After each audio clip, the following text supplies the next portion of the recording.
tem a questão do governo, mas realmente acho que tem muito a ver com a desinformação, a falta de interesse também. Porque esse ano aconteceram duas coisas que eu fiquei bem assustada. Uma foi que estava tendo uma live e aí o rapaz escreveu na testa dele cisgênero. E a ideia era ver se as pessoas sabiam que era cisgênero. E muita gente não sabia o que era, inclusive um senhor começou a falar que era um absurdo ser cisgênero, né? O senhor Estava falando dele mesmo. Ele achou um absurdo. E a outra coisa que eu fiquei abismada é que a gente colocou no nosso Instagram o significado da sigla, né? Porque, assim, mudou, é muita sigla, né? Então a gente pôs como informativo. E aí vieram me falar que achavam uma bobagem, que a comunidade estava lutando errado, que não fazia sentido. Então, assim, a pessoa não procura saber, não se informa, não tem o mínimo de cuidado e vai julgando. E às vezes nem sabe o significado. Então, eu acho Não, que sabe, tem na muito a minha ver com a época, desinformação. Hã? na minha época só era GLS, gay, lésbico e simpatizante. Agora já tem um monte de letras que a Mônica, que ela pode explicar isso para a gente, porque assim, mesmo atuando, estando na comunidade, e mesmo o pessoal da comunidade, tem muitos como, assim, pessoas um pouco mais velhas, né, mas, e que não se atualizam, como a Renata falou, que a pessoa cisgênera, o cara não O sabe. problema é você não saber, tudo bem. O problema é você bater, né, na tecla o que você não sabe o que é, você querer falar o que você não sabe, né? Então, Renata, é importantíssimo sabermos a questão das siglas, principalmente porque são tantas as críticas, né? As pessoas dizem, nossa, mas cada hora tem mais uma letra, daqui a pouco está o alfabeto inteiro, antes não tinha nada disso, agora tudo é letrinha, tudo é mimimi. Então, mas é muito bacana entender o motivo pelo qual vem surgindo mais letrinhas, entender o motivo pelo qual cada uma dessas letras representa uma parcela de pessoas, uma parcela de individualidades, e é um barato isso, porque no Brasil, essa questão da sigla destinada a elencar pessoas inseridas no contexto de sexualidade e de identidade de gênero diferente do dito normal, né? Começa na década de 70. Então, lá na década de 70, surge um primeiro movimento e eles criam o MHB, Movimento Homossexual do Brasil. E lá alguns poucos ativistas já começavam a discutir questões relacionadas à vivência dessas pessoas. A gente não pode esquecer que é uma época de ditadura militar no país, então era tudo muito mais sucinto, muito mais segredo, muito mais escondido, mas mesmo assim nós vamos ter pessoas que protagonizam essa história da diversidade em nosso país. E com o passar do tempo, essa sigla ela evolui e ela chega no GLS, que a querida Marta falou, que são os gays, lésbicas e simpatizantes. A princípio, porque as próprias lésbicas reclamaram, as mulheres, né, reclamaram que no MH do Brasil, elas ficavam meio que invisibilizadas, embora homossexuais, por serem mulheres que amavam e se relacionavam com mulheres, elas não apareciam.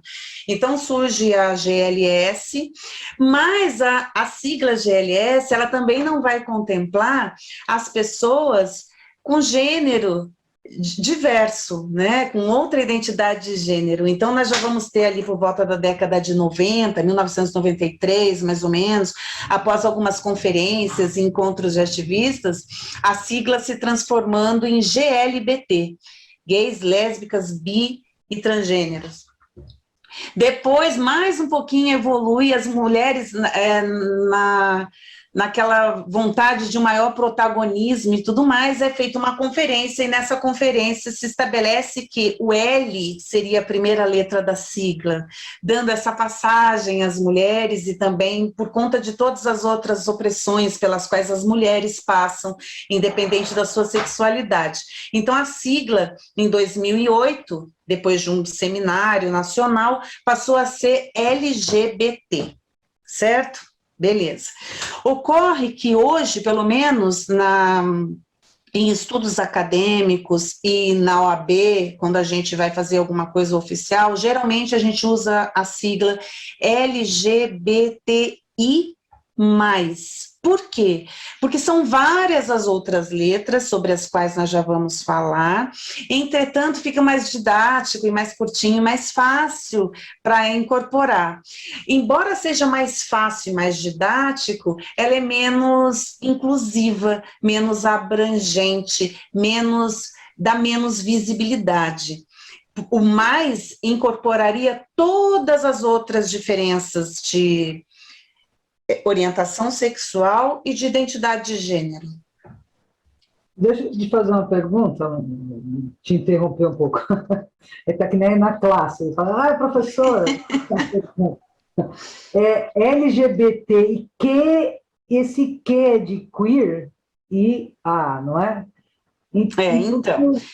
Queer, né? Aí vem o seguinte, Marta, porque seria muito mais fácil se nós falássemos diversidade sexual e de gênero, certo? Mas, para isso, as pessoas teriam que saber o que é essa tal de orientação sexual e o que é essa tal de identidade de gênero. Porque, embora estejam agrupadas numa mesma sigla e numa mesma questão de diversidade, tratam de situações completamente diferentes, inerentes à nossa existência enquanto seres humanos. Então, só para depois voltarmos no assunto da sigla, é importante que nós entendamos que cada um de nós, quando nasce, já nasce com uma bagagem genética que vai dizer qual que vai ser a tua orientação sexual e qual que vai ser a tua identidade de gênero. Isso é único, é exclusivo, nós somos geneticamente exclusivos, cada um de nós. Então, o que acontece?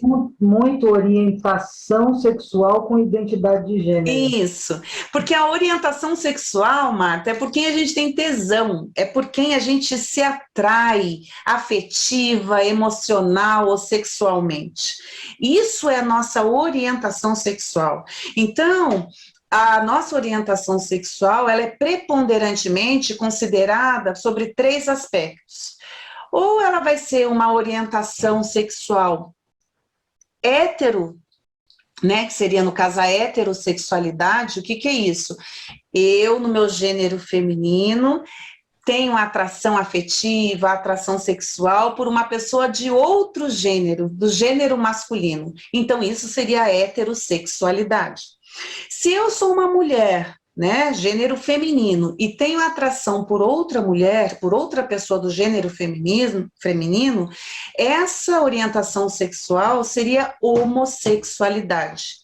Mas também existem aquelas pessoas que sentem atração por ambos os gêneros, tanto por pessoas do gênero masculino ou por pessoas do gênero feminino. São as chamadas pessoas bissexuais ou bissexualidade. E por aí a gente vai, porque nós temos também as pessoas pansexuais, que já seria um além dessa bissexualidade. São pessoas que podem sentir atração por quaisquer pessoas, independente de suas orientações sexuais ou independente das suas identidades de gênero. A pessoa aberta, né? Isso. E as pessoas confundem, acham que pansexual é aquela pessoa que se relaciona com animal, com objeto, com árvore. Gente, não tem nada a ver.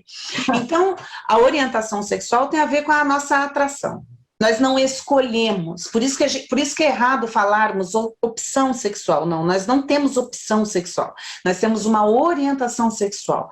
Cada um que vem ao mundo é diverso, cada um vai ter um direcionamento com relação à sua orientação sexual. Agora, com relação à identidade de gênero, ela não tem a ver com a parte sexual, ela tem a ver com a parte como nós nos auto-reconhecermos, como nós nos auto-identificamos. Eu, Luna, sou mulher, me identifico com o gênero feminino, eu sou feminina. Certo? Eu nasci assim e prossegui assim. A essas pessoas nós damos o nome de pessoas cisgênero, ou seja, são aquelas pessoas que, cada um quando nasce, lhe é atribuído um sexo biológico, né? Então, olha lá, se a criança tem a genitália masculina, se ela tem pênis, ela é considerada um menino, e a sociedade vai ter expectativas de gênero masculino para ela.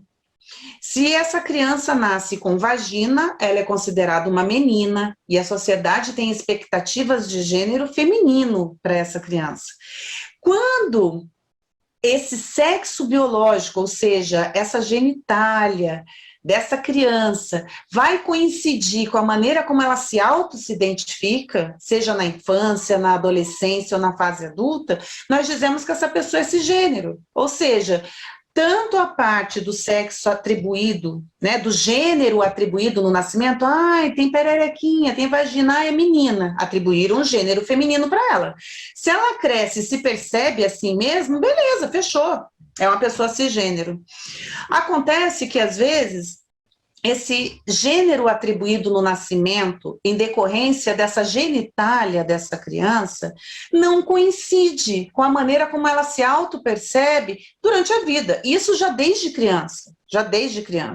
Então, uma criança que nasce com pênis, por exemplo, mas na cabecinha dela, na maneira dela se identificar, ela é uma menina, ela é uma mulher, ela tem expressão de gênero feminino. Então, quando esse sexo ou gênero biológico não coincide com a sua concepção íntima, pessoal de gênero, nós dizemos que essa pessoa é transgênero. Mas nós também temos mais leques aí, porque quando dentro dessa questão de pessoa transgênero, nós vamos ter as travestis, nós vamos ter mulheres transexuais, homens transexuais, pessoas bigênero, pessoas gênero fluido. Nossa, aí já deu um nó, Porque são pessoas que, por exemplo, tem dia que ela se acha feminina, tem dia que ela já se acha mais masculina e ela transita, ela tem essa fluidez entre os gêneros. Pessoas agênero, ela não gosta de ser considerada nem masculino, nem feminino, ela se considera um ser agênero. Então, está dentro dessa identidade de gênero. Então, quando a gente, só voltando para a sigla, quando a gente percebe, né, vamos falar todas as possíveis letrinhas, LGBTQIAP+. O mais ainda poderiam ser tantas outras letras, de tantas outras possibilidades, mas não é porque a gente tem mimimi, não é porque a gente quer inventar coisas novas, gente, porque cada pessoa é diversa. Então, nunca vai ter uma sigla com letras suficientes, porque eu não sou igual a Renata não é igual a Marta, eu não sou igual a Marta, e assim sucessivamente. Então, a gente vai incorporando na sigla as letrinhas, para quê? Para dar visibilidade, para que as pessoas falem, nossa, que nem a Marta perguntou agora, queer? Queer, o que seria esse queer? A letrinha Q, e a letrinha I, e a letrinha A. Então, a partir do momento que a gente engloba essas outras identidades e que a gente traz outras letras para a sigla, a gente traz a possibilidade de informar, a gente traz a possibilidade de educar pessoas para as diferenças, para as diversidades sexuais e as diversidades de gênero. Então, nós vamos ter o L de lésbicas, mulheres que amam mulheres, nós vamos ter o G de gays, relacionados aos homens que amam homens, nós vamos ter a letra B, referente às pessoas bissexuais, pessoas que sentem atração e podem se relacionar tanto com homens quanto mulheres, nós vamos ter a letra T, que são as pessoas transgênero, e dentro desse T, nós não podemos esquecer das travestis, que são homens, né? São pessoas que nasceram com pênis, mas assim se auto-reconhecem, se autodeterminam enquanto mulheres, independentemente de terem operado ou feito qualquer cirurgia para readequação da genitália, então independe disso, ela pode continuar muito bem com a sua genitália masculina, mas se expressar com o gênero feminino, são as travestis. Tem as mulheres transexuais que já podem ter feito ou não tratamentos hormonais, procedimentos cirúrgicos, tudo para que tenha uma maior passabilidade, ou seja, tenha uma aparência como elas se veem, né, quando se olham no espelho, os homens trans e todos os outros que eu disse há pouco, né, os agêneros, bigêneros, entre outras pessoas. Depois nós temos a letra I, que muitas pessoas esquecem de usá-la, por isso que, pelo menos na OAB, a gente convencionou falar LGBTI+, em vez do LGBT+, porque as pessoas intersexo são pessoas que nascem com alguma alteração cromossômica, ou com relação às suas genitálias, ou com relação às suas características hormonais. Então, antigamente as pessoas falavam, são os hermafroditas, mas considerar a pessoa intersexo como um hermafrodita é muito pouco, porque essa é uma das possibilidades, e esse nome já é totalmente ultrapassado. Então, convencionou-se também, a ABRAE, Associação Brasileira de Pessoas Intersexo, convencionou chamar de intersexo e não intersexual, porque não tem a ver com a orientação sexual da pessoa, não tem a ver com a atração dela, tem a ver com a sua biologia. Então, de repente, essas pessoas podem nascer com genitália ambígua, tanto com pênis quanto vagina, ou às vezes ela pode nascer com uma genitália externa, mas com os órgãos internos do gênero oposto. Essas pessoas podem nascer, né, com genitália e órgãos compatíveis, né, mas desenvolverem questões hormonais diferenciadas, então uma série de outras questões, e é importante que nós tragamos a letra I para esse contexto da diversidade. O que diz respeito a queer é uma palavra de origem inglesa que significa esquisito, excêntrico, diferente, algo que transcende, algo que transgride o padrão de gênero, porque a nossa sociedade, ela é naturalmente concebida como binariamente, né? Dois gêneros corretos, o masculino e o feminino. O que foge disso tem alguma coisa errada, tem problema, era considerado doença até um tempo atrás, era considerada patologia, né? Então, o queer, ele já era utilizado lá entre os gringos de uma maneira bastante pejorativa, chamava a população assim, e acabou com a Judith Butler na década de 90, e os estudos sobre a população, né, e a teoria queer acabou democratizando esse conceito, então ele vem também. Aí tem uma discussão dizendo que queer não é identidade, né, teoria, mas enfim, está aí na sigla. O A diz respeito às pessoas assexuais, porque também tem pessoas que não têm atração sexual, podem se relacionar romanticamente, pode se relacionar de outras formas, mas os assexuais, né, não têm vontade de se relacionar com ninguém, não tem essa necessidade. Então, e também sofrem por isso, porque a gente vive numa sociedade que fala, nossa, mas você não namora? Nossa, mas você já transou? Você não transou ainda? Nossa, então é uma cobrança, uma coisa horrorosa, como se só a vida sexual da pessoa prevalecesse em detrimento de todas as outras vivências. E por último, a P, que é relacionada às pessoas pansexuais, sobre as quais eu já falei um pouquinho, né? E são aquelas pessoas que amam pessoas. Independe de orientação sexual, independe de identidade de gênero, bateu o match ali, estamos juntos, estamos pegando, né? Vamos ficar porque não tem problema nenhum. E o mais, gente, o mais são todas as outras possibilidades, todas as outras incontáveis manifestações de orientação sexual e de identidade de gênero que possam existir ou possam vir a existir.